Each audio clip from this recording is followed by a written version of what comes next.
क्या हार में क्या जीत में किंचित नहीं भयभीत मैं। कर्तव्य पथ पर जो मिला यह भी सही वह भी सही, वरदान मांगूंगा नहीं। कुछ इन्हीं पंक्तियों का सार है मंगल पांडे की जिंदगी। जी हां, प्रथम स्वतंत्रता सेनानी मंगल पांडे, जिन्हें 8 अप्रैल 1857 को फांसी दे दी गई। स्थानीय जल्लादों ने मंगल पांडे को फांसी देने से मना कर दिया।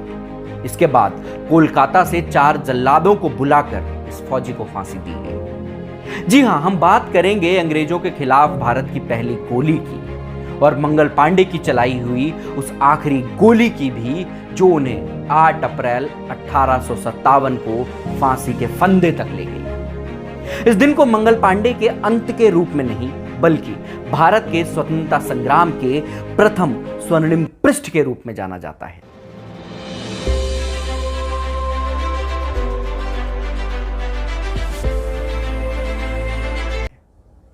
अंग्रेजों के खिलाफ सिर उठाने वाले भारतीय स्वतंत्रता संग्राम के पहले क्रांतिकारी के तौर पर विख्यात मंगल पांडे ने पहली बार मारो फिरंगी को यह नारा देकर भारतीयों का हौसला बढ़ाया।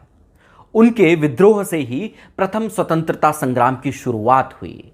आज 19 जुलाई को उनकी 195वीं जयंती है।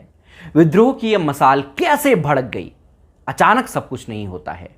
ये जानने के लिए पहले हमें मंगल पांडे को जानना होगा, तो शुरुआत भी वहीं से करेंगे। अमर शहीद मंगल पांडे का जन्म आज ही के दिन 1827 को हुआ। जन्म उत्तर प्रदेश के बलिया जिले के नगमा में एक ब्राह्मण परिवार में हुआ था। इनके पिता का नाम दिवाकर पांडे और माता का नाम था अभय रानी। हालांकि कई इतिहासकार यह भी बताते हैं कि उनका जन्म फैजाबाद जिले के अकबरपुर तहसील के सरहूरपुर गांव में हुआ था। लेकिन इससे फर्क भी क्या पड़ता है? दिनकर जी ने सही तो लिखा है, जय हो जग में जले जहां भी नमन पुनीत अनल को, जिस नर में भी बसे हमारा नमन तेज को बल को। जैसा कि हमने पहले ही बताया कि इनका जन्म ब्राह्मण परिवार में हुआ था। शायद परिवार को उनका सेना में जाना पसंद भी नहीं था, लेकिन उन दिनों गांव में खेती का हाल बुरा था। किसानों की सारी आमदनी तमाम कर दे देने में चली जाती थी।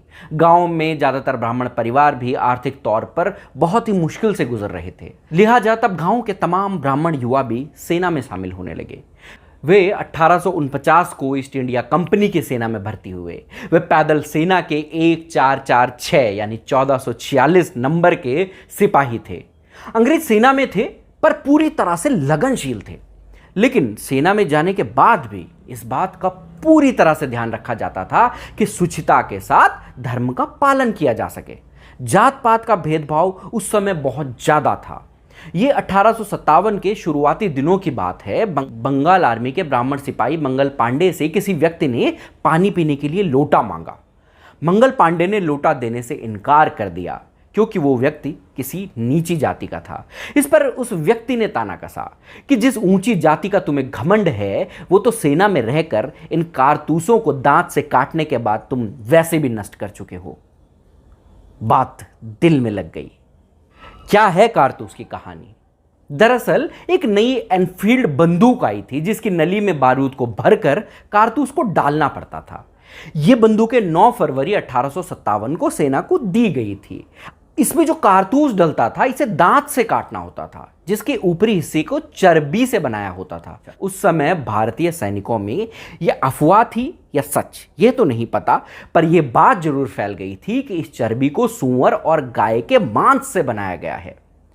यह सुनते ही मंगल पांडे गुस्से में छावनी में वापस आए, अपने साथियों को यह जानकारी दी और साथियों में भी बहुत नाराजगी फैल गई।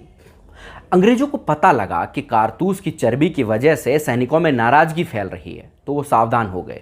हालांकि उन्होंने इस पर सफाई भी दी कि कारतूस में गाय की चर्बी नहीं है, लेकिन इस सफाई से मामला और बिगड़ गया। इसके बाद कई और अफवाहें फैली जिसने सिपाहियों का गुस्सा और ज्यादा बढ़ा दिया। वो अंदर ही अंदर क्रोध में उबल रहे थे। स्थिति विस्फोटक होती जा रही थी। मंगल पांडे 34वीं बंगाल नेटिव इन्फेंट्री के साथ बैरकपुर में तैनात थे। सिपाहियों में जबरन ईसाई बनाए जाने को लेकर भी कई तरह की अफवाहें फैल रही थी। तो विद्रोह से डर किस बात का? एक ब्राह्मण ने स्वयं ही तो कहा है कि धर्मो रक्षति रक्षितः। और एक तीसरी बात भी सिपाहियों के बीच में उस समय पर फैल रही थी कि एक बड़ी संख्या में यूरोपीय सैनिक वहां आने वाले हैं और वो सभी भारतीय सैनिकों को मार देंगे, क्योंकि एक विद्रोह की स्थिति पैदा हो सकती है। इन तीन बातों को लेकर पूरी सेना में और सबसे अधिक आक्रोश मंगल पांडे के अंदर जन्म ले चुका था, जिसे कि किसी न किसी दिन फटना था। और तारीख तय हुई 19 मार्च 1857। तो इस दिन के लिए अलग अलग इतिहासकारों ने क्या लिखा है वो मैं आपके सामने लेकर आता हूं। इतिहासकार वैगनर ने अपनी किताब the great fear of 1857 rumours conspiracies and making of the Indian uprising, इस मार्च की घटना को एक के बाद एक इस तरह से बताया है। वैगनर लिखते हैं, सिपाहियों के मन में बैठे डर को जानते हुए मेजर जनरल जेबी हर्शी ने यूरोपीय सैनिकों के हिंदुस्तानी सिपाहियों पर हमला बोलने की बात को अफवाह करार दे दिया। लेकिन इससे हुआ यह कि इतने ऊपर के अधिकारी ने जब इस बात को अफवाह बताते हुए भाषण दिया तो सिपाहियों में इसको लेकर और ज्यादा सनसनी फैल गई। वो इसे इस बात की पुष्टि मानने लगे कि शायद ऐसा होने ही वाला, और माहौल और ज्यादा बिगड़ गया। मेजर जनरल के इस भाषण से आतंकित होने वाले सिपाही 34वीं बंगाल नेटिव इन्फेंट्री के मंगल पांडे भी थे। मंगल पांडे 29 मार्च शाम 4 बजे अपने तंबू में अपने बंदूक को साफ कर रहे थे। वहीं से घटनाक्रम की शुरुआत होती है। 3 कारण मैं आपको पहले ही बता चुका हूं जो कि सेनाओं के अंदर फैले हुए थे। आक्रोश पूरा था, लेकिन इसकी पहल करने की हिम्मत जुटाना कि विद्रोह हो चुका है, यह अपने आप में सबसे बड़ी बात रहने वाली थी।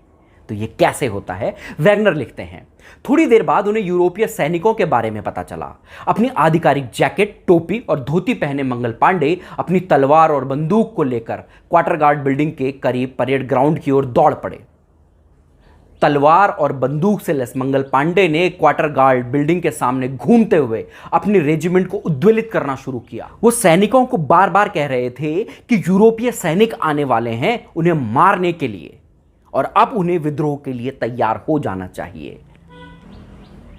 अंग्रेज सार्जेंट मेजर जेम्स ह्यूजन को जब इसके बारे में पता चला तो वो पैदल ही बाहर आया और पूरी घटना के चश्मदीद गवाह हवलदार शेख पलटू के मुताबिक पांडे ने ह्यूजन पर गोली चला दी, लेकिन ये गोली ह्यूजन को लगी नहीं। अब एडजुटेंट लेफ्टिनेंट बोमटे बाग को इसके बारे में बताया गया। वो अपने घोड़े पर सवार होकर वहां पहुंचा और पांडे को अपनी बंदूक लोड करते हुए देखा। मंगल पांडे ने फिर एक बार गोली चलाई और इस बार फिर निशाना चूक गया। बाग ने भी अपनी पिस्तौल से पांडे पर निशाना साधा, लेकिन गोली निशाने पर नहीं लगी। अब सार्जेंट ह्यूजन ने ईश्वरी पांडे से मंगल पांडे को पकड़ने के लिए कहा तो ईश्वरी प्रसाद ने जवाब दिया कि मैं क्या कर सकता हूं, मेरे नायक एडजुटेंट के पास हैं, हवलदार फील्ड ऑफिसर के पास गए हैं, क्या मैं अकेले ही उस पर काबू पाऊं? मंगल पांडे ने अपनी तलवार से सार्जेंट और एडजुटेंट पर हमला बोल दिया। दोनों को गंभीर रूप से घायल कर दिया। इसी दौरान सिर्फ एक हिंदुस्तानी अधिकारी शेख पलटू ने आकर ब्रितानी सैन्य अधिकारियों के बचाव की कोशिश की और पांडे से वार नहीं करने को कहा, लेकिन पांडे ने पलटू पर भी वार कर दिया। इसके बाद पलटू ने मंगल पांडे को कमर से पकड़ लिया और अब पलटू ने ईश्वरी पांडे को मंगल पांडे को पकड़ने के लिए 4 और सैनिक भेजने को कहा। तो ईश्वरी प्रसाद ने पलटू को बंदूक दिखाते हुए कहा कि अगर मंगल पांडे को भागने नहीं दोगे तो गोली चला दूंगा। आगे चलकर ईश्वरी पांडे को भी उनके इस कृत्य के लिए उन्हें फांसी की सजा सुना दी गई। इसी पर इतिहासकार अशोक गांगुली की किताब भारतीय स्वाधीनता संग्राम का इतिहास कहती है कि 21 मार्च 1857 के दिन जब बैरकपुर में 34वीं पलटन की परेड चल रही थी, तभी मंगल पांडे अपनी भरी हुई बंदूक को लेकर कतार में सामने आया। उसने अपने साथियों को अंग्रेजों के खिलाफ लड़ने के लिए ललकारा, लेकिन उसका कोई भी साथी अपनी जगह से हिला भी नहीं। उसके बार बार कहने के बाद भी कोई सिपाही अपनी जगह से हिला तक नहीं। इतिहासकारों ने तथ्य और घटनाओं को कैसे भी लिखा हो, मंगल पांडे का संदेश साफ था कि हिंदुस्तान विदेशी हुकूमत और उनके अत्याचारों के खिलाफ आज मोर्चा खोल रहा है। मारो फिरंगियों को, इस नारे के साथ इसके आगे इतिहासकार बताते हैं कि घुड़सवार और कई पैदल सैनिकों ने मंगल पांडे की ओर बढ़ना शुरू कर दिया और यह देखकर मंगल पांडे ने बंदूक के नाल को अपने सीने में लगाया और पैर के अंगूठे से ट्रिगर दबाया। गोली से उनके जैकेट और कपड़े जलने लगे और वो घायल होकर जमीन पर गिर पड़े। लेकिन पांडे यहां शहीद नहीं हुए, पांडे जख्मी हो गए। अस्पताल में उनका इलाज करवाया गया। ठीक होने के बाद उनका कोर्ट मार्शल किया गया, फांसी की सजा सुनाई गई और 8 अप्रैल 1857 को, यानी मुश्किल से 15 दिनों के भीतर ही उन्हें फांसी पर चढ़ा दिया गया। लेकिन मंगल पांडे का नाम इतिहास में इस दिन के बाद अमर हो गया। ये वही चिंगारी थी जिसने भारतीय तत्कालीन रजवाड़ों को भी जगाया और अंग्रेजी हुकूमत को भी दहलाया। आज़ादी लगभग 90 साल बाद आई, पर पहल तो पहल है और मंगल पांडे नाम की इस पहल को